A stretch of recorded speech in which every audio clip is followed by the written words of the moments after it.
Eh bien bonjour à tous, j'espère que vous allez bien, on se retrouve aujourd'hui sur Final Fantasy VII Ever Crisis pour parler des news sur le jeu, parce que oui, ce matin on a eu quelques petites informations quant à l'arrivée du crossover avec FF7 Rebirth. Et les informations, elles sont plutôt intéressantes, alors moi, elles me hype, peut-être que ça intéressera pas tout le monde, mais du moins moi j'ai quand même hâte d'être à vendredi. Avant de parler évidemment de ce sujet-là, petite alerte spoiler, il y a des gens qui veulent pas être spoil de Final Fantasy VII Rebirth. Malheureusement, cet événement et cette vidéo va en contenir un petit peu, donc je préfère prévenir avant. Si vous voulez continuer, c'est vous qui voyez à ce niveau-là.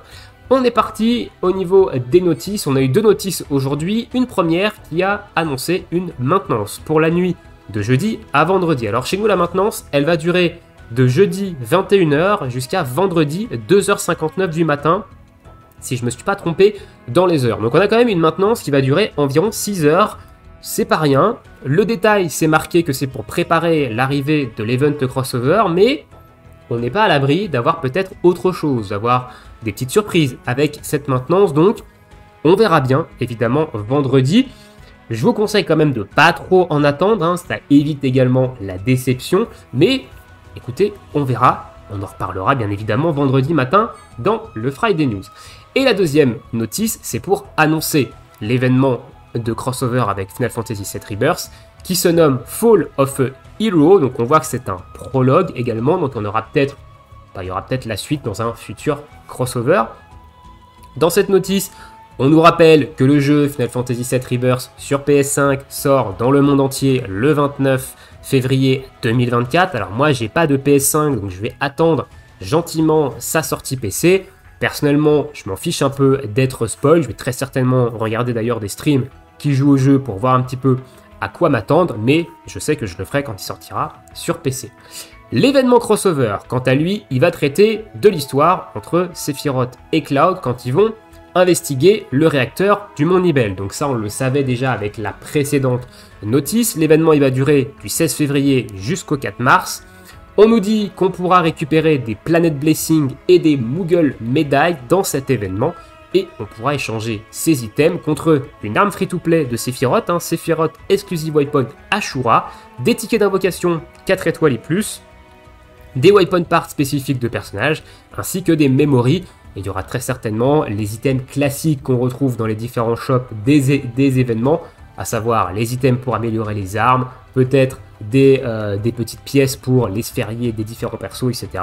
Voilà, on commence à avoir un petit peu l'habitude avec ce type d'événement. Alors, moi je me pose quand même une petite question, parce qu'on va le voir après, quand on va voir un petit peu la vidéo qui a été postée ce matin sur Twitter, on n'a aucune information, mais vraiment rien, aucun indice quant aux potentielles bannières qui pourraient sortir avec le crossover. On sait qu'on a ici une arme free-to-play de Sephiroth. Alors est-ce qu'on va avoir quand même une bannière Sephiroth, Honnêtement, je serais Applibo Square Enix, sortir un crossover autour d'une histoire entre Sephiroth et Cloud et ne pas mettre en bannière Sephiroth et Cloud, je trouverais ça un petit peu bizarre, voilà, un petit peu curieux quand même. Mais on n'est peut-être pas à l'abri qu'on n'ait pas de bannière Sephiroth dans ce crossover et qu'ils aient misé la carte de la diversité. Voilà, on peut toujours rêver, mais on a une arme free-to-play de Sephiroth, donc je me suis posé la question, est-ce qu'on aurait une bannière Sephiroth? Alors, avoir une arme free-to-play pour un personnage dans un event ne veut pas dire qu'on n'aura pas de bannière pour ce perso. Mais, en général, quand on a eu des armes free-to-play pour certains personnages, les bannières qui accompagnaient l'événement, il n'y avait pas d'armes pour ce personnage. En règle générale, je crois qu'il y a quelques exceptions, c'est déjà arrivé, mais voilà. C'est un petit peu la question que je me suis posée en voyant cette notice ce matin. Passons maintenant à la vidéo qu'ils ont postée sur Twitter ce matin et qui nous donne un petit peu plus d'informations quant à l'événement et par rapport à ce qu'on va devoir faire dedans. Et vous allez voir, c'est quand même plutôt intéressant. On a une nouvelle mécanique de jeu quand même qui arrive, il faut le dire, avec cet événement crossover avec FF7 Rebirth et ça peut être plutôt stylé. Écoutez, je vais couper la musique du jeu, je vais me taire et c'est parti.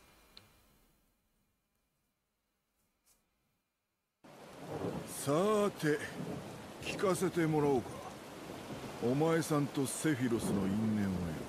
ティファ全部話すぞ。私は大丈夫。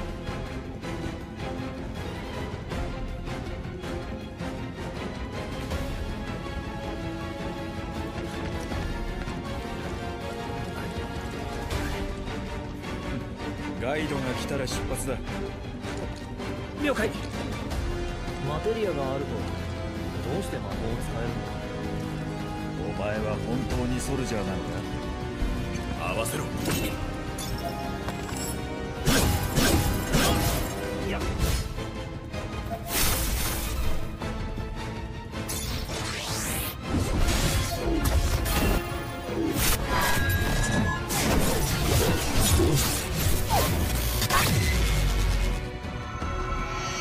Et voilà la petite vidéo. Alors j'ai mis pause ici parce qu'on va revenir en arrière pour parler un petit peu plus en détail de cette vidéo, ce qu'elle nous montre principalement. Donc on voit quand même qu'on a des graphismes qui sont plutôt jolis hein, quand même. On peut pas dire que niveau graphisme ce soit moche. Alors il montre ici avec l'interface du jeu, peut-être que c'est pas forcément ce qui va se passer en jeu. Mais si c'est ça qu'on a en jeu au niveau de la story de l'événement, et bah c'est quand même très beau et très stylé.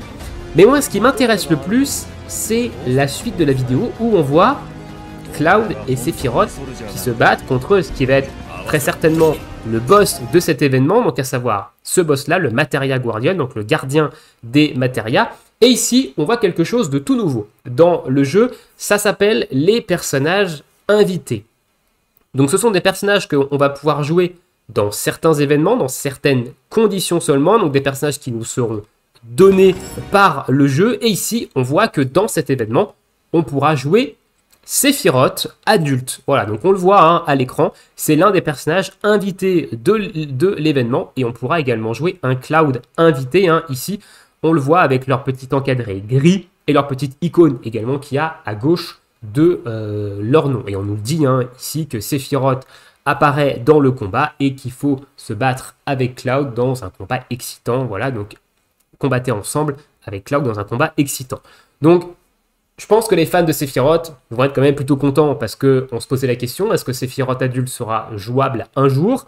Et bien là, ça laisse quand même une porte ouverte pour avoir Sephiroth adulte jouable en tant que personnage permanent un jour. Actuellement, ce n'est que dans l'événement qu'on pourra le jouer et peut-être que dans certains combats, hein, on ne pourra peut-être pas le jouer dans tous les combats, il y aura peut-être que certains combats où on devra les faire avec Sephiroth et Cloud. Mais c'est plutôt stylé, on va pouvoir claquer des Octoslash dans la bouche du Materia Guardian. Donc, bah écoutez, pourquoi pas, j'ai hâte de voir ce que ça peut proposer et ce que ça peut justement amener dans l'avenir, cette espèce de mécanique de personnage invité disponible lors d'événements ou lors peut-être de prochains modes de jeu. Ça, je trouve ça plutôt stylé. Voilà, dites-moi dans l'espace commentaire ce que vous pensez en fait de cette nouvelle mécanique de personnages invités, qu'on vous propose de jouer certains personnages qui ne sont pas jouables de base dans l'intégralité du jeu, seulement dans certains modes de jeu, certains événements hein, ici. Moi je trouve ça intéressant. J'attends évidemment vos retours là-dedans dans l'espace commentaire. On va se laisser ici, on a fait le tour globalement des annonces, donc on le voit dans la vidéo, on n'a aucune information par rapport aux potentielles bannières, aux potentiels nouveaux costumes. Si on prend la vidéo du crossover FF9, on y voyait la tenue de Cloud avec l'animation de son arme, hein, et on y voyait même son arme, je crois. On y voyait également la tenue de Tifa avec l'animation de son arme et le skin de son arme également. Donc on savait potentiellement qu'on allait avoir une bannière Cloud Tifa. Ici, bah on ne sait pas du tout parce que je crois que le costume que Cloud a dans la vidéo, c'est le costume de base du personnage. Hein. On va juste aller vérifier ici sur les costumes de Cloud, mais je crois que c'est son costume de base hein, qu'il a. Alors là, j'ai pas mis le skin, voilà. Alors, pas vraiment. Pas vraiment. Alors, on a peut-être une piste, parce que sur son costume dans la vidéo, il a 2 épaulettes, et il n'a pas cette épaulette avec les petits pointillés. C'est des épaulettes complètement lisses. Donc c'est pas vraiment le même costume. Alors peut-être qu'on aura le costume dans la vidéo, je ne sais pas, hein, on verra peut-être. Et peut-être que pour Sephiroth, on aura son costume adulte long, mais pour notre Sephiroth à nous. Voilà, donc le costume qu'il a actuellement, mais en version adulte, hein, ici avec la robe longue, etc. Peut-être qu'on aura ça comme bannière. Écoutez, on verra vendredi, parce qu'on n'aura pas d'autres infos, je pense, d'ici là, du moins pas sur les bannières.